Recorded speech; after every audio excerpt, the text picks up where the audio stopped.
Capítulo 7. Depois disso, Jesus viajou pela Galileia. Queria ficar longe da Judéia, onde os líderes judeus planejavam sua morte. Logo, porém, chegou o tempo da celebração judaica chamada Festa das Cabanas, e os irmãos de Jesus lhe disseram: "Saia daqui e vá à Judéia, onde seus seguidores poderão ver os milagres que realiza. Você não se tornará famoso escondendo-se dessa forma. Se você pode fazer coisas tão maravilhosas, mostre-se ao mundo." Pois nem mesmo seus irmãos criam nele. Jesus respondeu: "Agora não é o momento certo de eu ir, mas vocês podem ir a qualquer hora.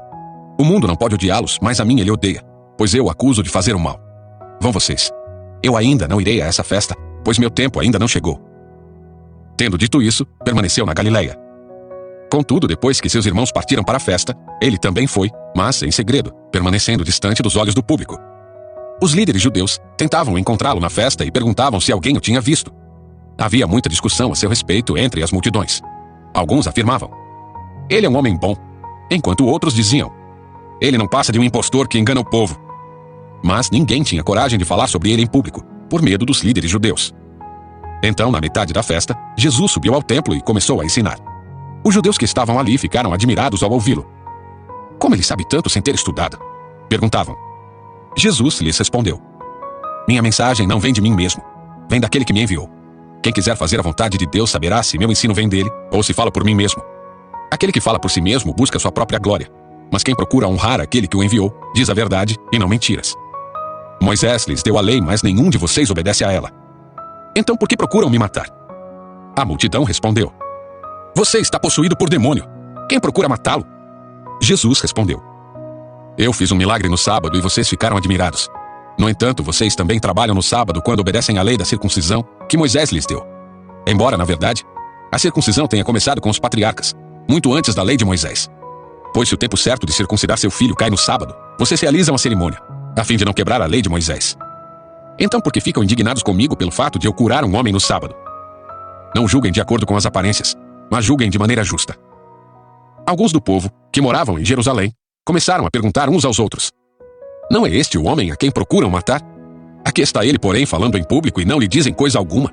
Será que nossos líderes acreditam que ele é o Cristo? Mas como pode ser este homem? Sabemos de onde ele vem. Quando Cristo vier, ninguém saberá de onde ele é."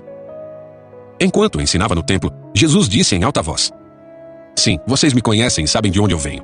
Mas não estou aqui por minha própria conta. Aquele que me enviou é verdadeiro, e vocês não o conhecem.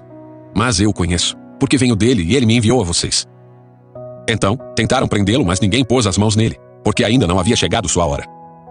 Muitos entre as multidões no templo creram nele e diziam: "Afinal, alguém espera que o Cristo faça mais sinais do que este homem tem feito?" Quando os fariseus ouviram que as multidões sussurravam essas coisas, eles e os principais sacerdotes enviaram guardas do templo para prendê-lo. Jesus, porém, lhes disse: "Estarei com vocês só um pouco mais. Então voltarei para aquele que me enviou. Vocês procurarão por mim, mas não me encontrarão. E não poderão ir para onde eu vou." Os judeus se perguntavam: "Para onde ele pretende ir? Será que planeja partir e ir aos judeus em outras terras? Talvez até ensine aos gregos. O que ele quer dizer quando fala: vocês procurarão por mim, mas não me encontrarão, e não poderão ir para onde eu vou?" No último dia, o mais importante da festa, Jesus se levantou e disse em alta voz: "Quem tem sede, venha a mim e beba. Pois as Escrituras declaram: rios de água viva brotarão do interior de quem crer em mim." Quando ele falou de água viva, estava se referindo ao Espírito que seria dado mais tarde a todos que nele crescem. Naquela ocasião, o Espírito ainda não tinha sido dado, pois Jesus ainda não havia sido glorificado. Quando as multidões o ouviram dizer isso, alguns declararam: "Certamente esse homem é o profeta por quem esperávamos." Outros afirmaram: "Ele é o Cristo." E ainda outros disseram: "Não é possível. O Cristo virá da Galileia. As Escrituras afirmam claramente que o Cristo nascerá da linhagem real de Davi, em Belém, o povoado onde o rei Davi nasceu." Assim, a multidão estava dividida a respeito de Jesus. Alguns queriam que ele fosse preso, mas ninguém pôs as mãos nele. Quando os guardas do templo voltaram sem ter prendido Jesus, os principais sacerdotes e fariseus perguntaram: "Por que vocês não o trouxeram?" "Nunca ouvimos alguém falar como ele", responderam. "Vocês também foram enganados?" zombaram os fariseus. "Por acaso um de nós que seja entre os líderes ou fariseus crê nele? As multidões ignorantes o seguem, mas elas não têm conhecimento da lei. São amaldiçoadas." Então Nicodemos, o líder que antes havia se encontrado com Jesus, perguntou: "A lei permite condenar um homem antes mesmo de haver uma audiência?" "Você também é da Galileia?" responderam eles. "Procure e veja por si mesmo, nenhum profeta vem da Galileia." Então, todos foram para casa. Nos siga para que não percam o próximo capítulo do dia. Que Deus o abençoe.